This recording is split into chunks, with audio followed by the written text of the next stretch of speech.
Hello everyone and welcome to this new video. तो guys आज की इस वीडियो में हम लोग बात करेंगे कि अगर आप माई डेटाबेस यूज़ कर रहे हो तो क्या आपका डेटा सेफ़ है या फिर आप क्या कर सकते हो कि जिससे आपका डेटा सेफ़ हो सके और सिक्योर हो सके। तो सबसे पहले तो आपको अगर आपको माई डेटाबेस या आपका जो डेटा है वो सिक्योर करना है तो आपको माई सिक्योरिटी का इंपॉर्टेंस होना चाहिए। तो माई सिक्योरिटी क्या है? अगर आपका डेटा सिक्योर नहीं है तो कोई भी अटैकर होगा जो कि आपको आपके डेटा को एक्सेस कर सकता है। अगर आप माई डेटाबेस यूज़ कर रहे हो तो इससे क्या हो सकता है कि आपका जो कंपनी है या फिर ऑर्गेनाइजेशन है या फिर कोई भी बिज़नेस है जिसके अंदर आप ये टेक्नोलॉजी माई की यूज़ कर रहे हो तो उसमें आपको फाइनेंशियल लॉस हो सकता है। अगर आपका कंपनी का रेपुटेशन बहुत बड़ा है, अगर आप किसी कंपनी के लिए एक बैक एंड टेक्नोलॉजी क्रिएट कर रहे हो तो उसमें आपका भी नाम ख़राब हो सकता है और कंपनी का भी। तो माई सिक्योरिटी को समझना बहुत ही इंपॉर्टेंट है। तो नेक्स्ट पॉइंट जो आपका होगा वो है कि कॉमन वल्नरेबिलिटीज़ क्या होती है, मोस्ट कॉमन वल्नरेबिलिटीज़ क्या होती है इन माई तो सबसे पहला है एसक्यूएल इंजेक्शन अटैक्स, सेकंड आता है ब्रूट फोर्स अटैक और थर्ड आता है पासवर्ड अटैक्स।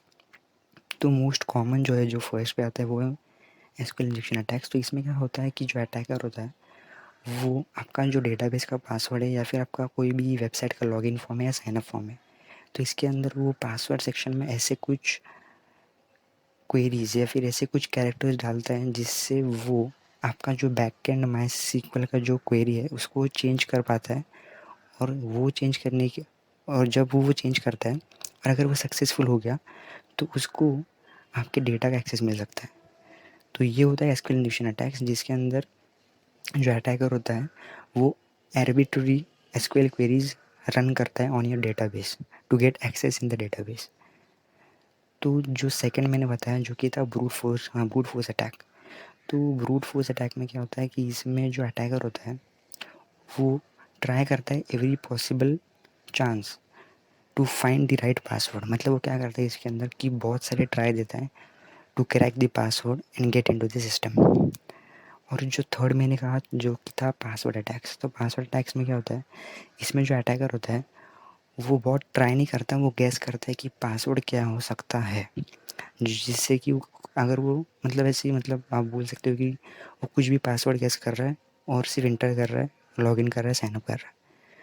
तो ऐसे ट्राई करते रहता है वो। इसलिए आपको अगर आपका कोई भी वेबसाइट है या फिर कोई भी आपका डेटाबेस है तो उसके अंदर आपको ऐसा कुछ तो रहता है कि अगर आपने 3 बार पासवर्ड रॉन्ग डाला तो आपका अकाउंट लॉक हो जाता है या फिर ब्लॉक हो जाता है। तो ये आप इम्प्लीमेंट कर सकते हो इन योर वेबसाइट और एप्लीकेशन एवरीवेयर। और you can also implement this in your my database to keep your data secure and safe from the outsiders. तो गैस अगर आपको प्रिवेंटिव मेजर्स करने हैं तो जो कि अपना प्रिवेंटिंग एसक्यूएल इंजेक्शन अटैक्स, तो अगर आपको जो कि सबसे कॉमन है ज़्यादातर यही होता है माई डेटाबेसेस पे एसक्यूएल इंजेक्शन अटैक बहुत होते हैं। तो अगर आपको इसको प्रिवेंट करना है तो सबसे पहले तो आपको important means most important is you to use the user prepared statements and parameterised queries. तो यूज़र प्रिपेयर्ड स्टेटमेंट्स क्या होते हैं, प्री कंपाइल्ड एसक्यूएल स्टेटमेंट्स रहते हैं that are executed with user input data as parameters। इसके वजह से क्या होता है कि ये आपको हेल्प करता है to ensure that the user input is properly sanitised and doesn't contain any malicious code. मतलब अगर आप फर्स्ट नेम ले रहे हो, लास्ट नेम ले रहे हो, तो उसके अंदर ये चेक करता है कि फर्स्ट नेम के अंदर इसने ऐसे कुछ कैरेक्टर्स नहीं डाल दिए जिससे कि आपका जो माई सीक्वल का डेटाबेस का इनसाइड क्वेरी जो है वो चेंज हो जाए। और जो फर्स्ट नेम है वो फर्स्ट नेम ही हो, सिर्फ कैरेक्टर्स, और जो उसके अलावा कोई भी अदर ऐसा ऑपरेटर ना हो जैसे कि इक्वल टू या फिर एक्सक्लेमेशन मार्क या फिर नंबर। तो ये आपको हेल्प करेगा to stop the escalation attacks on your database जो कि है user prepared statements and parameterised queries. Another technique जो होता है वो होता है कि आप सैनिटाइज कर सकती हो यूज़र इनपुट डेटा को।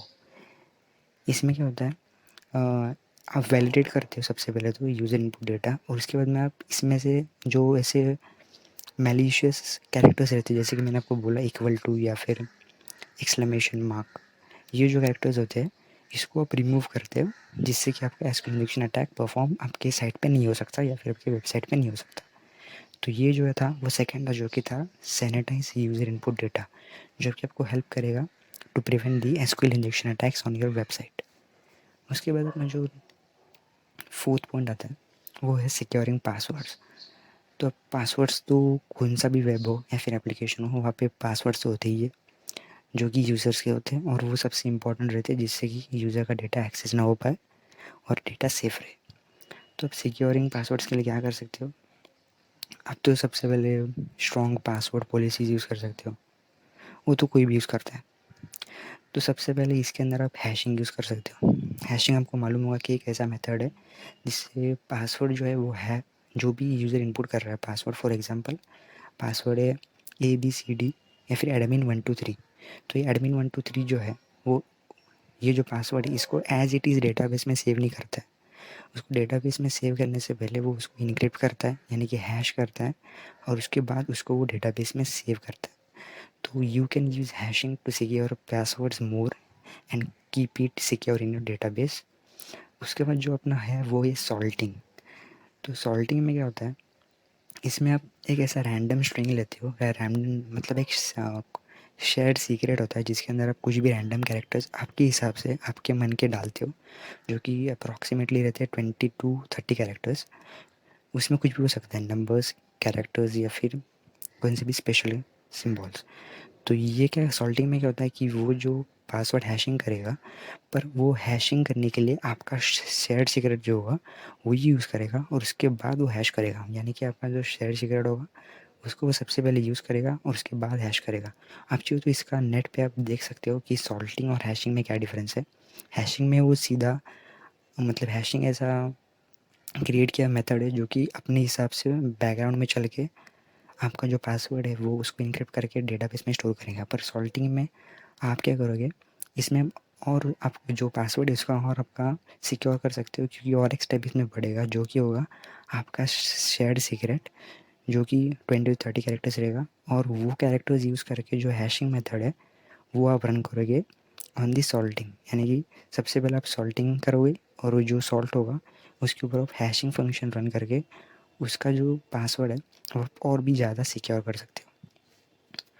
तो अपना नेक्स्ट जो है वो है सबसे ज़्यादा जो यूज़ होता है आजकल, वो है टू फैक्टर ऑथेंटिकेशन। इसमें आप double form of authentication use कर सकते हो, लाइक अगर अपने कौन सा भी यूज़र साइन अप करता है या फिर लॉगिन करता है तो आप उसको OTP सेंड कर सकते हो to verify that the user is authenticated and receiving the email on the right person. तो इससे भी आपका जो यूज़र एक्सेस है वो और ज़्यादा सिक्योर हो जाता है, और कोई भी हैकर या फिर अटैकर एक्सेस नहीं कर सकता, क्योंकि जो यूज़र है उसके पास उसका ईमेल जो है वो ऑथराइज्ड है, और या फिर जो मोबाइल नंबर है ऑथराइज्ड है, तो उसके मोबाइल या फिर ईमेल पे ही जो OTP है वो जाएगा। तो ये है कि जो कि है टू फैक्टर ऑथेंटिकेशन जो आप यूज़ कर सकते हो टू सिक्योर द पासवर्ड। ये था पासवर्ड्स के लिए सिक्योरिंग। तो गाइज़ ये सब कुछ आप यूज़ कर सकते हो जो कि मैंने आपको बताया, जो कि है पैरामीटराइज़ क्वेरीज यूज़ कर सकते हो आप एसक्यूएल इंजेक्शन अटैक के लिए, और बाद में हैशिंग यूज़ कर सकते हो, सॉल्टिंग यूज़ कर सकते हो, और टू फैक्टर ऑथेंटिकेशन यूज़ कर सकते हो। तो गाइज़ ये था, अगर आपको सेव करना है, सिक्योर करना है आपका MySQL का डेटा, क्योंकि गाइज़ अगर आप इसको इग्नोर करोगे तो आगे जाके प्रॉब्लम हो सकता है, क्योंकि आप कौन सी भी कंपनी के लिए काम कर रहे हो उसके अंदर आप MySQL यूज़ कर रहे हो, तो आपको डेटा कंपलसरी इनक्रिप्ट करना चाहिए, क्योंकि MySQL databases are very vulnerable in terms of security. तो गाइस आज की वीडियो में यही था। अगर आपको वीडियो पसंद आई हो तो वीडियो को लाइक ज़रूर करना, अगर आप मैं जो वीडियोस बनाता हूँ आपको पसंद आ रहे हैं तो चैनल को सब्सक्राइब ज़रूर करना। तो गाइस मिलते हैं अगली वीडियो में, तब तक के लिए गुड बाय।